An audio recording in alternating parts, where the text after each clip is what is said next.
इस वक्त हिंदुस्तान मेल की टीम भागीरथपुरा में है और हमारे साथ में इंजीनियर जो सोशल वर्कर हैं अतुल शेठ साहब वो मौजूद हैं। हमने आपके साथ में पूरे इस भागीरथपुरा का दौरा किया है और बहुत सारे लूप पॉइंट निकल कर सामने आए हैं। जो काम होना चाहिए वो नहीं हो रहा है। नाले में जो बड़ी लाइन का उपयोग होना चाहिए था उसका उपयोग नहीं होते हुए एक छोटी लाइन डाली जा रही है। ये भी एक बड़ा घोटाला सामने भविष्य में आएगा। चलिए, इस वक्त अतुल शेठ साहब हमारे साथ मौजूद हैं। अतुल जी, भागीरथपुरा में जो घटनाक्रम हुआ हमारे बीच में देख रहे हैं, खुदा हुआ भी है, कई जगहों पर खुदा हुआ है, पाइपलाइन डल रही है, यानी काम हो रहा है। इस घटनाक्रम के बाद में आपको लगता है कि हाँ सही काम हो रहा है? पंकज जी, मुझे लगता है कि काम होता हुआ दिख रहा है। लोग लगे हुए हैं, अधिकारी के दौरे चल रहे हैं और संबंधित जिम्मेदार लोग भी अपना अपना दौरा कर रहे हैं।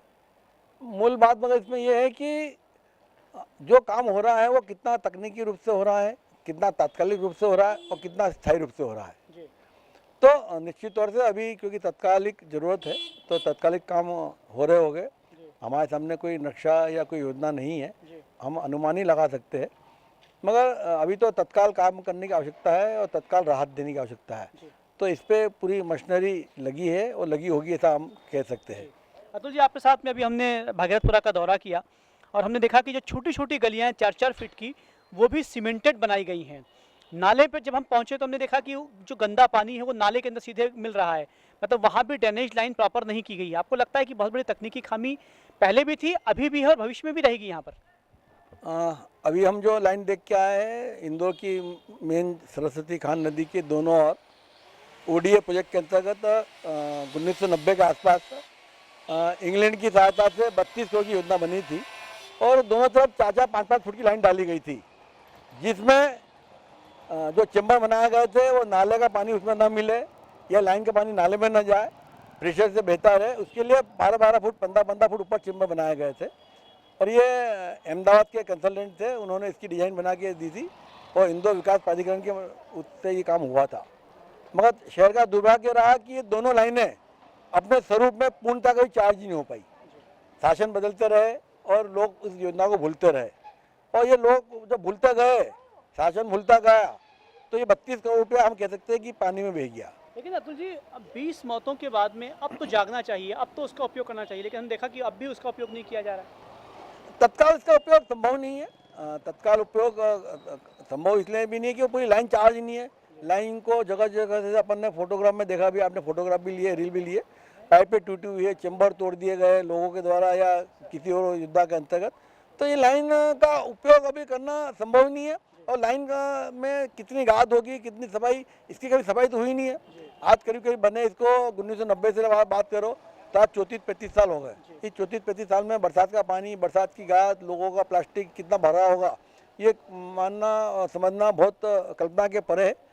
तो इसका लाइन का उपयोग कितना होगा मालूम नहीं, बट निश्चित तौर से ये जो योजना थी आज हमारे सामने चुनौती बन के खड़ी है। और लंबे समय की योजना की हम बात करें तो भागीरथपुरा की जैसे छोटी से छोटी सड़क भी आज आरसीसी हो गई है। पूरे क्षेत्र में घूमो तो एक नाले का जो गंध जो आती है वो हर जगह आती है। हम यहाँ जब खड़े हैं तब भी इस वायु के अंदर जो गंध है वो वैसी नहीं है जो साफ सुथरी गंध होना चाहिए।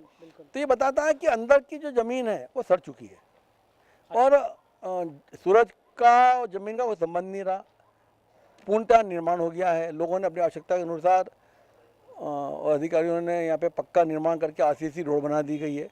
तो अब अंदर जरूरत नहीं थी, जिसकी जरूरत बिल्कुल नहीं होना चाहिए थी, इस पर अगर बात की जाती और इस पर तकनीकी रूप से विचार किया जाता तो यहाँ पेवर के अलावा कुछ नहीं लगना था, क्योंकि गंदा पानी जो नाली से बहता है वो सूखेगा कैसे, कहाँ जाएगा, और सूखेगा नहीं।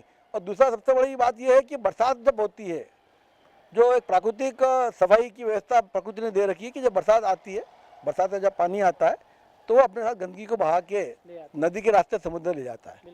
तो अब ये भागीरथपुरा का जो बहुत बड़ा विशाल क्षेत्र है, इसमें मुझे नहीं लगता कि काली मिट्टी का 1 फुट जगह भी उपलब्ध होगी। तो बरसात का पानी अंदर जाएगा कहाँ से, और जब जाएगा नहीं तो पूरा पानी जो अंदर गया ड्रेनेज का वो वहीं के पड़े रहेगा। अभी जब बात करी यहाँ के लोगों से तो मालूम पड़ा कि बरसात के दिनों में सड़कों पे पानी बहता है, जो नीचे घर है उसमें पानी भी भर जाता है। तो मूल समस्या वही है कि हमने पानी के प्राकृतिक पानी का जो भाव था उसको अवरुद्ध कर दिया और जहाँ उसको जगह मिल रही है वैसा वो जा रहा है। और ये मुझे लगता है कि इसके ऊपर शहर को और पूरे देश को सोचना होगा कि छोटी बस्तियों में आरसीसी का रोड कितना बनाया जाए, कितनी जगह खुली रखी जाए, किस ढंग से बरसात के पानी को जमीन में उतरने दिया जाए, और बरसात के पानी के माध्यम से जो काम मानव नहीं कर सकता है उसको प्रकृति जो करती आई है उसको करने दिया जाए। अच्छी बात कह रहे हैं अतुल जी। भागीरथपुरा में इस वक्त हम खड़े हुए हैं, जो घटनाक्रम हुआ है उसकी गूंज पूरे देश में बल्कि दुनिया में भी है। लेकिन एक सवाल उठता है, ये सिर्फ भागीरथपुरा की स्थिति नहीं है, ये तो हम इंदौर की दूसरी कॉलोनी में जाएंगे, वहाँ भी ड्रेनेज का पानी आ रहा है, हम किसी और शहर में जाएंगे वहाँ भी समस्या पैदा हो रही है। क्या आपको लगता है कि इंदौर की भागीरथपुरा की ये घटना बड़ा अलार्म है एपिडेमिक का, महामारी शुरुआत, क्या कैसे कहते हैं आप? बिल्कुल सही कहा पंकज जी आपने। आपके माध्यम से मैं सभी देशवासियों से, सभी प्रशासनिक अधिकारियों से एक गुजारिश करना चाहता हूँ कि भागीरथपुरा की जो घटना है ये हम सब के लिए एक पहली चेतावनी है। ये केवल इंदौर शहर के लिए नहीं है, बल्कि मुझे लगता है कि हमारे देश में जिस ढंग से पिछले 75 साल में शहरीकरण का जिस ढंग से नज़रअंदाज किया गया, अर्बनाइजेशन प्लानिंग हमारे इस देश में पिछले 75 साल में कभी भी प्राथमिकता नहीं रहा, और जो भी काम हुए हैं वो तात्कालिक लाभ के लिए, चाहे राजनीतिक दल हो, चाहे प्रशासनिक मशीनरी हो, चाहे जनता की तात्कालिक मांग हो, उसकी पूर्ति करना और तत्काल लाभ लेना रहा।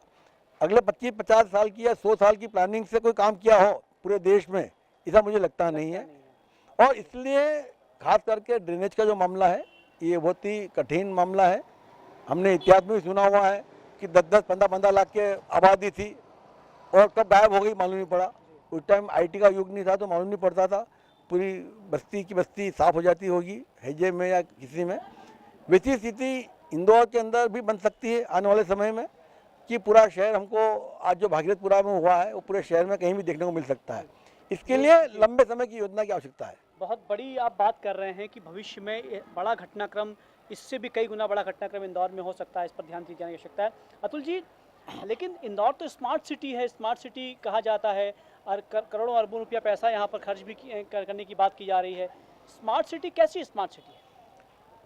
स्मार्ट सिटी की जो योजना भारत सरकार लाई थी 1914 में 2014 में माननीय मोदी जी लाए थे, और यशवंत सिन्हा जी उसके वित्त मंत्री थे।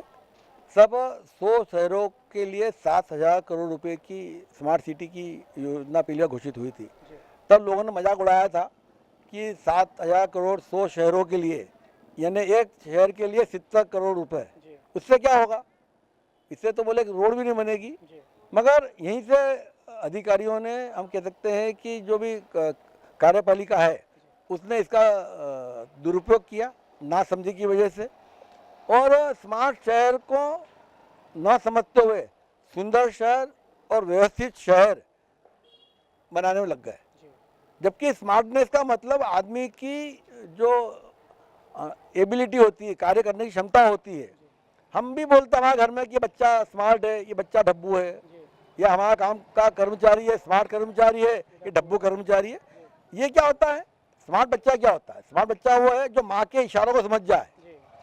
कोई मेहमान आया घर पे, माँ इशारा कर दे तो बच्चा बगैर कुछ बोले पड़ोस के घर से जाके तपेली लेके पड़ोसी दुकान पर जाके दूध लेके आ जाएगा, और माँ उसकी चाय बना देगी और मेहमान को भनक भी नहीं लगेगी। और डब्बू छोरे को देंगे, पैसा भी देंगे, तपेली भी देंगे, तो ढोलते हुए दूध लाएगा, आधा दूध लाएगा, और दुनिया को मालूम पड़ेगा। तो डब्बूपन और स्मार्टपन जो है ये आदमी की कार्य क्षमता को बताता है, उसकी समझ को बताता है। वैसे ही शहर जो स्मार्ट होता है वो विकसित शहर हो जरूरी नहीं है, उन्नत शहर हो जरूरी नहीं है। जो शहरी सुविधाएं वहाँ उपलब्ध है, उन सारी शहरी सुविधाओं का आम जनता कम से कम लागत में कैसे उपयोग कर सकती है, और उसकी तकलीफ चाहे पीने की पानी की हो, चाहे ड्रेनेज की हो, चाहे बरसात की लाइन की हो, चाहे सड़क पानी की लाइट की व्यवस्था हो, इन सब की समस्याओं का निदान करना उसके लिए मिनटों का काम हो। हमारे में पहला हमने फ़ोन देखा होगा काले जोंगियों वाला, उठाते थे फिर घंटी मिनटों बाद जाती थी, लाइटिंग कॉल लगाना। अब हमारे साथ में फ़ोन स्मार्ट आ गया तो हमको फ़ोन नंबर याद रखने की जरूरत नहीं है, लगाते थे इंडिया में या हिंदुस्तान में या हिंदू में कहीं बात करना तो बात चल जाती। ये फ़ोन की स्मार्ट है। पहला जो फ़ोन था हमारा डब्बू फ़ोन था, अब जो फ़ोन आ गया है वो स्मार्टफोन है। तो वैसे ही स्मार्ट शहर की परिभाषाओं को हमारा वहाँ समझा नहीं गया और आज की तारीख में हम कह सकते हैं कि केंद्र सरकार ने स्मार्ट सिटी की परियोजना बंद कर दी है, क्योंकि इसमें 8 से 9 लाख करोड़ रुपए खर्च हो चुके हैं और एक भी शहर स्मार्ट नहीं बना है। स्मार्ट नहीं हुआ, ये बड़ी विडंबना है जी। अतुल जी, एक अंतिम सवाल ये है कि क्या आपको लगता है भागीरथपुरा में जो देखा है आपने, जो आप बड़ा लंबा अनुभव है आपको एक इंजीनियर के रूप में, एक प्लानर के रूप में, हमारे जो इंजीनियर हैं, आपने स्मार्टनेस की और डब्बूपन की एक परिभाषा दी, जो काम देख रहे हैं हम, कहीं इंजीनियरिंग दिखाई देती नहीं है। क्या आपको लगता है कि सर जी तो जो काम हुआ है वो डब्बूपन से किया गया है, इंजीनियर जो हैं वो नौसिखिए हैं, क्या कहते हैं आप? इसमें मुझे लगता है कि जब से हम कह सकते हैं कि प्राइवेटाइजेशन का दौर आया और व्यावसायिक दौर आया, तब से हम कह सकते हैं कि 1990-95 से इंजीनियरों की भर्ती नगर निगम में, इंदौर विकास प्राधिकरण में या कहीं भी किसी भी विभाग में बंद हो गई। और विभाग में बंद होने के बाद में जब इंजीनियर नहीं आ रहे तो एडॉक पे रखने लग गए। अब एडॉक में 25,000-20,000 में इंजीनियर कहाँ से मिलेगा?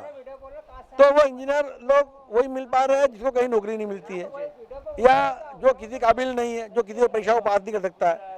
जब 1,00,000-2 लाख की पगार बाहर मिल रही हो और नगर निगम में कोई इंजीनियर 25,000-30,000 में काम कर रहा है, तो हम समझ सकते हैं कि वो क्या मामला है। तो इंदौर शहर के लिए नहीं, पूरे मध्य प्रदेश के लिए, पूरे राष्ट्र के लिए जरूरी है कि इंजीनियरों की भर्ती की जाए विभाग में। उनकी परीक्षा लेके जो करते थे, जो पैमाने पर कसते थे, उन कसौटियों पर कसा जाए और इंजीनियरों को भर्ती करके इंजीनियरों की सलाह से, तकनीकी सलाह से विचार विमर्श करके अगर स्कीम लागू करे जाएंगे तो मुझे लगता है कि जो काम होगा उसका लाभ जनता को मिलेगा। अन्यथा इसमें की गलतियां और इसमें के जो परिणाम है हम देखते रहेंगे। तो अतुल शेठ साहब से बातचीत हुई और आपने देखा कि एक लंबा एक यहाँ पर सर्वे हुआ हिंदुस्तान मिल की टीम के साथ में उनका, और अंततः अगर हम निष्कर्ष की बात करें तो ये है कि पैसा भी खर्च किया जा रहा है, योजनाएं बन रही हैं, लेकिन जो इंजीनियर्स जिनके हाथों में ये काम है वो इंजीनियर्स लायक नहीं हैं, वो सक्षम नहीं हैं। असक्षम लोगों को सौंप दिया गया है। वो कैसे वो अपॉइंट हुए, किन के वो लोग हैं, ये अलग मसला है। लेकिन सच ये है कि अगर इंजीनियरों पे काम नहीं किया गया तो ये समस्या, जितना अतुल शेठ साहब भी कह रहे हैं, ये समस्या हमेशा बनी रहेगी। और जो घटनाक्रम भागीरथपुरा में हुआ है, ऐसे घटनाक्रम भविष्य में इंदौर में, इंदौर की दूसरी कॉलोनियों में और प्रदेश में देखने को मिल सकते हैं।